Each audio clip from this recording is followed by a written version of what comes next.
प्रणाम, नमस्कार। बहुत स्वागत है आपका उस कार्यक्रम में जिसका नाम है हे प्रभु आनंद दाता। अपनी प्रतिक्रिया, अपने विचार, सुझाव हमें अवश्य भेजते रहें, वो बहुत ही महत्वपूर्ण हैं। और हमें अच्छा लगता है कि अधिकांश जो प्रतिक्रियाएं हमें मिलती हैं उनमें आप व्यूअर्स का, दर्शकों का मत यही है कि ये कार्यक्रम जीवन के सकारात्मक पक्ष और सनातन परंपरा के बहुत ही सरल और सबल पक्ष को बहुत ही दार्शनिक तरीके से लेकिन सरल तरीके से प्रस्तुत करता है। और यही हमारा प्रयास भी है कि नीति कथाएं या पंचतंत्र, विष्णु शर्मा जी की अमर कृति, उसी तरह वर्तमान समसामयिक संदर्भों से जुड़ते हुए हम अपने चिरंतन दर्शन को 5000 वर्ष पुराने, या पता नहीं उसकी अनंतता का भी क्या भान और ज्ञान हमको होगा, उसको आपके सामने रखें। आज हम जिस विषय पर बात करेंगे एकाधिक बार हम पहले भी चर्चा कर चुके हैं, लेकिन ये आप व्यूअर्स की तरफ से आए 3-4 सुझावों का सम्मिश्रण है, प्रश्नों का सम्मिश्रण है। प्रश्न ये है कि ईश्वर के साथ हमारे संबंध कैसे हों। एक बुजुर्गवार हमसे कहते हैं कि गोपियों के संबंध कृष्ण से जैसे रहे, मुझे ईर्ष्या होती है उनके बारे में जानकर कि इतना आत्मीय ईश्वर से ठिठौली करने वाला कोई कैसा हो सकता है। वो ये भी कहते हैं कि मैंने कई भक्तों के बारे में सुना है कि वो सुबह उठकर शिकायत भी करते हैं कि कन्हैया आज नींद नहीं अच्छी आई, इतना कष्ट क्यों देते हो, तुमको भी लगता है कि मेरी पुकार सुनाई नहीं देती है। तो ये किस तरह का संबंध है जहां ईश्वर को आप सखा मान लेते हैं, मित्र मान लेते हैं, और आप उसकी प्रेजेंस को जब हर पल अनुभव करते हैं तभी तो आप इस तरह की किसी भावभूमि पर जा सकते हैं। बात बिल्कुल ठीक है। और दूसरी तरफ इन्हीं जो दर्शकों की तरफ से प्रश्न आए हैं उनमें कहना है कि हम लोग चंदन घिसते रहते हैं, पुष्प सज्जा करते रहते हैं, और उसके बाद भी ईश्वर की उस अनुभूति को, जिसको हमने अधिकतर पढ़ा ही है या गुरुजनों से, संतों से सुना ही है, हम उसके पास भी, उस तल के पास भी नहीं पहुंच पाते। अक्सर हम सुनते हैं कि पूजा करते समय मैं अपने आंसू नहीं रोक पाता। यहाँ आंखों में आंसू ही नहीं आते, आंखें ऐसी सूखी रहती हैं, जबकि घंटों घंटों शास्त्रोक्त तरीके से मंत्र पढ़ते रहते हैं, पूजा करते रहते हैं। ये कोई बहुत बड़ा रहस्य नहीं है। ईश्वर को आत्मिक रूप से अनुभव करना एक गहरी भावभूमि है, और भक्ति मार्ग का सबसे सबल पक्ष यही है कि आपकी भावना एकांतिक रूप से ईश्वर से जुड़ जाए। लेकिन फिर भी ईश्वर के साथ हमारा संबंध कैसा हो या होना चाहिए, या हम किस दिशा में कैसे बढ़ें, ये बड़ा गूढ़ प्रश्न भी है और बड़ा सरल प्रतीत होने वाला प्रश्न भी है। लेकिन मुझे तो ये बहुत गूढ़ लगता है, क्योंकि ईश्वर मित्र हो, क्या ये संभव है? ईश्वर से सारी शिकायतें, नाराज़गी कही जा सकती हैं, क्या ये संभव है? या तमाम तरह की बातें हैं, लेकिन मैं सिर्फ विचारों पे गोते लगा सकता हूँ और डूबने की आशंका रहती है, इसलिए मैं चलूँगा उनको जो तारने वाले चिंतन का प्रतिनिधित्व करते हैं, हमारे विद्वान वक्ता, भगवद गीता के अध्येता, मानस मर्मज्ञ प्रोफेसर डॉक्टर सुरेंद्र बिहारी गोस्वामी। प्रणाम कर रहा हूँ डॉक्टर साहब, विषय आपके समक्ष है। आज आपने उत्तम विषय रखा हुआ है, और मैं जितना आपको सुनकर सोच रहा था तो मुझे ऋग्वेद के वो शब्द दहन आ रहे थे जो श्रीमद् भागवत में भी उल्लिखित हैं जी। द्वा सुपर्णा सायुजा सखाया परिसस्व जाते। वो एक बड़ी सुंदर परिकल्पना करते हुए कहते हैं कि 2 स्वर्ण पंखों से युक्त पक्षी जो हैं वो एक वृक्ष पर बैठे हैं, दोनों मित्र हैं। तो ये तो तय बात है, ईश्वर अंश जीव अविनाशी, चेतन अमल सहज सुख राशि। जी। तो ईश्वर हमारे मित्र हैं, इसमें तो कोई संदेह नहीं। वाह वाह वाह। तो ईश्वर से संबंध मित्र का ही होता है, लेकिन मित्रता वो नहीं जो मित्रता आप संसार में महसूस अनुभूत करते हैं, वो मित्रता नहीं है। मित्रता का अर्थ होता है मन के तीनों ताप ईश्वर में समाहित हो जाते हैं, वो त्रिगुणातीत हो जाते हैं। देखिए, मूलता के साथ पृथक हो गए, अब वो साक्षी भाव में आपके पास बैठे हैं। कौन बैठे हुए हैं साक्षी भाव में? जिन्होंने आपको चतुरंग प्रदान कर दिया है, आपके अंतर चतुष्टय को 4 भागों में बांट दिया है, आपको एक आत्मा से जीवात्मा की अनुभूति में ला दिया है। बहुत सुंदर। 2 शब्द हैं, आप समझिए, आत्मा तो प्रत्यक्षता ईश्वर ही है। मोको कहाँ ढूंढे रे बंदे, मैं तो तेरे पास हूँ, ये हमारे श्रेष्ठ संत हमसे कह गए हैं। लेकिन उन्होंने देखिए चतुरंग कैसा कर दिया, मन, बुद्धि, चित्त और अहंकार 4 रूपों में बना दिया है। अहंकार जिससे आप बाहर दुनिया की अनुभूति करते हैं, सूक्ष्म तत्व में आप अपनी अनुभूति भी करते हैं, वो भी अहंकार है जो स्वरूप का निर्माण करता है, जो मैं तत्व है, जो प्रकृति के रूप में आपके साथ है। उन्होंने एक स्वरूप आपको वो दे दिया, एक मन दे दिया जो इंद्रियों की अनुभूति करता रहे और इंद्रियों की अनुभूति करके नियंत्रण करके कर्ता बन करके उसकी आवाज सुन सके। मन श्रवण यंत्र है, मन ही आपसे बात करता है। आप कह रहे थे ना कि मैं इतनी पूजा करता हूं तब भी मेरे आंखों में अश्रु नहीं आते, तब भी मुझे लगता नहीं कि वो मुझे सुन रहा होगा। तो आपकी इन अनुभूतियों का केंद्र वो मन है, क्योंकि वो मन जो है वो रिक्त नहीं होता, शून्य नहीं होता, तो आवाजें सुनाई नहीं पड़ती, शोर में स्वर जो है विलुप्त हो जाता है। बहुत सुंदर। संसार का शोर उसी मन पर बना हुआ रह जाता है, वो मन है। तो मन हो गया। अब बुद्धि, बुद्धि आपको वो विवेक प्रदान करती है, वो आपको परिभाषित करना चाहती है कि देख कोई मूढ़ता नहीं करना, तू वही है, कोहम सोहम, वो जैसा है वैसा ही तू है। आप एक बात समझिए, आप एक बड़ी सुंदर घटना बताऊं इस प्रक्रिया पर, श्रीमद् भागवत में ही वर्णित वो घटना मुझे ध्यान आती है। एक दर्जी जो है वो परमात्मा के लिए कपड़े सिलकर रखा हुआ है। परमात्मा पहली बार नगर आगमन कर रहे हैं, मथुरा आ रहे हैं अक्रूर जी के साथ रथ में बैठकर, उनके साथ ग्वाल बाल भी हैं बहुत सारे, उन्होंने सबके कपड़े सिलकर रखे हैं। परमात्मा जो है राजसी वस्त्रों को पहले लूटते हैं ग्वाल बाल, तो सारे राजसी वस्त्र अपने ग्वाल बालों को पहना देते हैं। आगे आते हैं तो वो नामदेव जो परमात्मा को रोज चिंतन करते हुए दाऊ जी के लिए और परमात्मा के लिए वस्त्र बनाकर रखा हुआ है, परमात्मा को देते हैं कि लीजिए पहनिए। अब देखिए उसने परमात्मा को पहले नहीं देखा, पहले नहीं देखा है उसने परमात्मा को। परमात्मा उसके वस्त्र पहन लेते हैं। भागवत जी में कहीं नहीं लिखा कि वस्त्र छोटा था, पहली बार पहन रहे हैं। सिले हुए वस्त्र परमात्मा ने अपने ब्रजमंडल की लीला में कभी धारण नहीं किया। उन्हें तो लपटी कमरिया लगाई, एक धोती पहनकर बैठ गए, पीताम्बर ओढ़ लिया, पहली बार सिले हुए वस्त्र पहन रहे हैं। तो आप एक बात समझिए, उस दर्जी ने जैसे वस्त्र सिले थे परमात्मा वैसे हो गए, या परमात्मा जैसे थे वो वस्त्र वैसे हो। वाह वाह, ये आपको बुद्धि कौशल प्रदान किया है परमात्मा ने। इस अनुभूति को आप अपनी बुद्धि में समझिए, ये ज्ञानानुभूति करिए, क्योंकि भक्ति में ज्ञान की आवश्यकता नहीं है, ज्ञान भक्ति का पुत्र है, लेकिन ज्ञान को भक्ति में किया जा सकता है। क्या बात। उद्धव ने ज्ञान को भक्ति के रंग में रंग दिया था, इसके लिए आपको बुद्धि मिली है।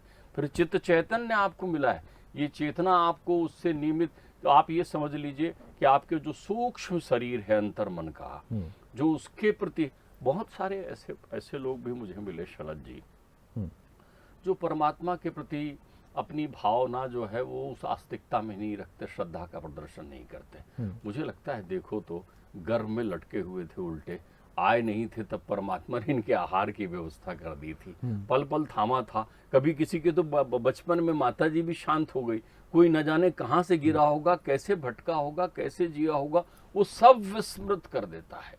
मनुष्य बड़ा स्वार्थी होता है, उसकी बुद्धि माया मंडल में पड़ करके वो सब भूल जाती है। उसे लगता है रात में नींद वो लेता है। रात में जो लोग ये कहते हैं कि हे कान्हा मुझे आज नींद नहीं आई, उन्हें इस बात की अनुभूति तो है कि रात में सुखद नींद परमात्मा हमें देता है। वो हमारे मन को शून्य करता है, वो हमारी बुद्धि को शिथिल कर देता है, वो हमारी चेतना में शून्यता प्रदान करता है, तब हमें नींद आती है मुखरित रूप से। स्वप्न बनकर भी तो वही आता है, संदेश भी तो वही देता है, सांसों के सरगम भी तो वही छेड़ता है। तो जब सब रोम रोम में उसके प्रकाट की अनुभूति होने लगती है, तब वो हमारी चैतन्यता जागृत होती है चित्त से। तो ये अंतरंगता ईश्वर ने हमें प्रदान की है। तो वो हमारा मित्र ही है, लेकिन साक्षी भाव में रहता है। वो हमें हमेशा जो है केवल देखते रहता है। वो देखता है, आप जब सुख दुनिया का भोगते रहते हैं तब भी वो उस आनंद में देखता है। जब आप झूठ भी बोल रहे होते हैं तब भी वो आपको देख रहा होता है। आप बड़े प्रसन्न हो जाते हैं। किसी ने कहा साहब मैं तो मन की बात सुना देता हूँ। अरे मन की बात कहोगे कैसे तुम्हारे मन में कितना शोर है। जब वो शोर शून्यता में परिवर्तित हो जाए, मन का नाद मुखरित होकर निकलेगा, और जब निकलने की स्थिति में आएगा तब आप मौन हो जाओगे, क्योंकि बोलोगे ही नहीं, शब्द हो सकता है व्यर्थ हो जाएं। तो ध्यान रखिए मित्रता में शब्द नहीं होते। गोपिकाओं ने कोई संवाद पूरी प्रक्रिया में किया ही नहीं है। गोपिकाएं तो एक टक केवल परमात्मा को देखते रही है। आप एक बात समझ लीजिए, उद्धव जब ब्रजमंडल में पहुंचे तो उद्धव अपने ज्ञान से, उद्धव अपने मन से, उद्धव अपनी बुद्धि से, उद्धव अपने चित्त से परमात्मा में रमे हुए थे।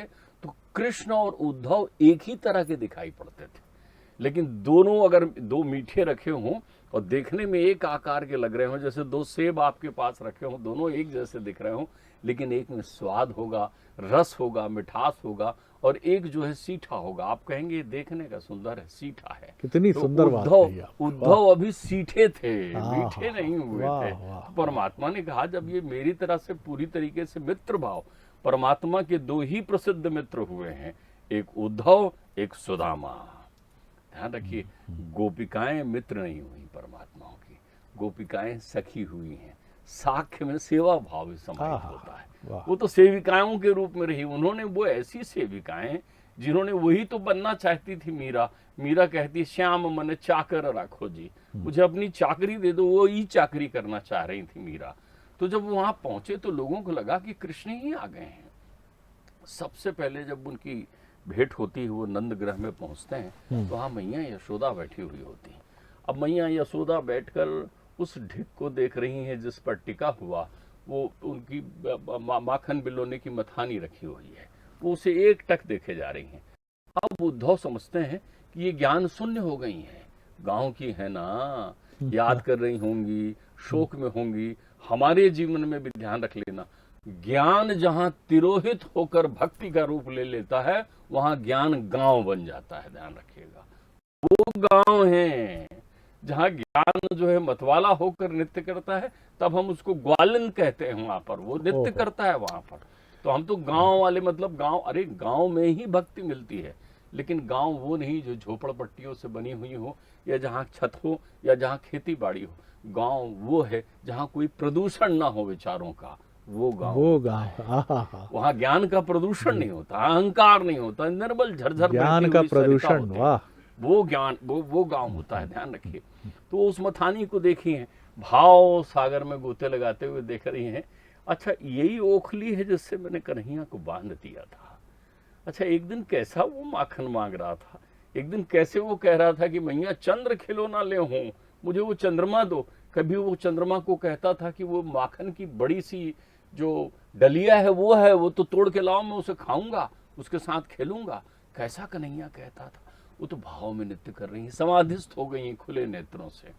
लेकिन वो उनको देखकर कह रहे हैं कि सुनिए, मैं एक संदेश लेकर आया हूँ माँ तुम्हारे लिए। तुम कहाँ शोक कर रही हो, वो तुम्हारा पुत्र नहीं जगत का पिता है।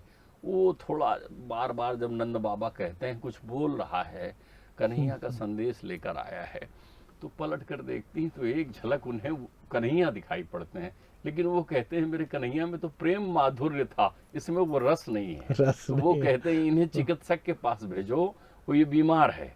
तो वो कहते हैं कि ऐसा करो, ज्ञानी लागे है, सखियों के पास भेज दो। क्योंकि न जाने ऐसे कितने ज्ञानी उन सखियों के चरण रज की पूजा करके तर गए थे, जो उनकी सखियां थी, सेवकाएं थी, सहचरी थी, आत्मा से आत्मा का जुड़ाव रखती थी, सकारात्मकता की केंद्र थी, जिनके परमात्मा के परमात्मा होने की संप्रभुता जिनके अहंकार के सामने बौनी थी। उनको इससे मतलब ही नहीं था कि जगत के ईश्वर है वो। अभी तो जगत के ईश्वर का संदेश लेकर गए थे। वो उनको वहां पहुंचा देती हैं जहां पर सखियां जो हैं उस उपवन में बैठ करके यमुना के तट पर सखियां राधे रानी के साथ बैठ करके तरह तरह की लीलाएं कर रही हैं। उनको स्वांग लगता है। एक सखी कन्हैया बन के बांसुरी बजा रही है, बांसुरी तो वहीं छोड़ गए हैं कन्हैया, एक बांसुरी बजा रही है, एक चीर हरण का दृश्य उत्पन्न कर रही है, एक माखन चोरी की लीला का अभिनय कर रही है। सखियां खेल रही हैं, कोई ध्यान में मग्न निमग्न हो गई हैं और एक टक उस बंसीवट को देख रही हैं जहाँ कन्हैया बैठे थे। और नाना प्रकार के ध्यान योग में जब आप सहज हो जाते हैं तब ज्ञानी भी हो जाते हैं और ध्यानी भी हो जाते हैं। लेकिन हमारे जीवन की विडंबना है कि हम सहज कहाँ हो पाते हैं। पूजा करते समय चंदन घिस रहे होते हैं तो सहज नहीं होते। चंदन घिसने में देखते हैं केसर है कि नहीं, पानी वो दिया है कि नहीं, इत्र लगाया है कि नहीं। हम तो उन सारे अहंकारों से विभूषित होते हैं ना। हम उस तरह थोड़ी चंदन घिस रहे होते हैं कि चंदन घिसते समय हमें लगे कि लाला के माथे को कैसे सजाएंगे, कितना सुंदर चंदन घिस लूं मैं। आप भाव में भावामृत का पान नहीं कर रहे होते, इसलिए आप आर्द्र नहीं होते। आर्द्र नहीं होते तो नयन सूखे रहते हैं। बहुत सुंदर। तो वहां आप देखिए कि अलग अलग प्रकार की वो भाव को देखते हुए तब वहां पर उद्धव अपनी ज्ञान की बातें करते हैं, बड़ी बड़ी बातें करते हैं। अब वहां उद्धव को मीठा कैसा करते हैं। देखिए सहज होने में भेद खत्म हो जाता है। चोरी जिसकी हुई है उससे पूछो, एक हुतो सो गयो श्याम संको और राधे ईस। वो कहते हैं अरे भैया सुनो, तुम हमारे चोर का संदेश लाए हो क्या? तो वो सच्चिदानंद स्वरूप भगवत वत्सल कंस का वध करने वाले, चाणूर का वध करने वाले को जब चोर सुनते हैं तो उनका हृदय हिल जाता है। वो कहते हैं कितनी सहजता से तुम उन्हें चोर कह रहे हो। वो कहते हैं वो चित चोर हैं हमारे। और बोले सुनो, वो हमसे विरक्त नहीं है, यही है, यहाँ के कण कण में विद्यमान है। तो जब तुम्हें परमात्मा प्रत्येक कण में दिखाई पड़ने लगे, जब उनकी अनुभूति अपने रोम रोम में होने लगे, जब तुम्हारे अंतर मन में एक स्पंदन सा छाने लगे, जब तुम्हें नश्वर दुनिया के सुख में कोई अनुभूति ना हो और सब तब तुम्हें केवल परमात्मा की कृपा दिखाई पड़ने लगे, तब तुम परमात्मा के साथ जुड़ जाते हो और सकारात्मकता की को प्राप्त करते हो। आपके जीवन की विडंबना ये है कि संसार और संसार की आकांक्षा, कामना, आशा, विषयों ने आपको इस रूप में घेर रखा है कि आप पूजा के तरीके ढूंढ रहे हो, संबंध बनाने के लिए रिश्ते ढूंढ रहे हो। आपको ऐसा लग रहा है कि कैसे करूं। आप किसी को प्राप्त नहीं करना है, अप्राप्त तुम्हें प्राप्त है। केवल तुम बहिरंग से हटकर अंतरंग में गोते लगाओ, उनकी अनुभूति करना शुरू करो। जो पत्रम पुष्पम फलम तोयम, जो चढ़ा दिया सो ठीक, ना चढ़ा दिया सो ठीक, मंत्र पढ़ लिया सो ठीक, स्नान करा दिया सो ठीक। क्या तुम वहां ठिठक कर खड़े होकर उनसे कहते हो? तुम्हारी याद आती है, बस पूजा हो गई आपकी इतने में, धन्यवाद दे दिया आपने उनको इतने में। तो यही करिए, यही रिश्ता है, यही विधान है, यही पूजा है, यही संबंध है। बहुत सुंदर डॉक्टर साहब। कई बार यमुना के तट तक हो आए हम और कृष्ण जी की सखियों को देख लिया हमने, भाव में डूबी हुई आंखें, अपने ही स्वामी को निहारता हुआ पूरा स्वरूप। कितना अद्भुत है ये सब कुछ।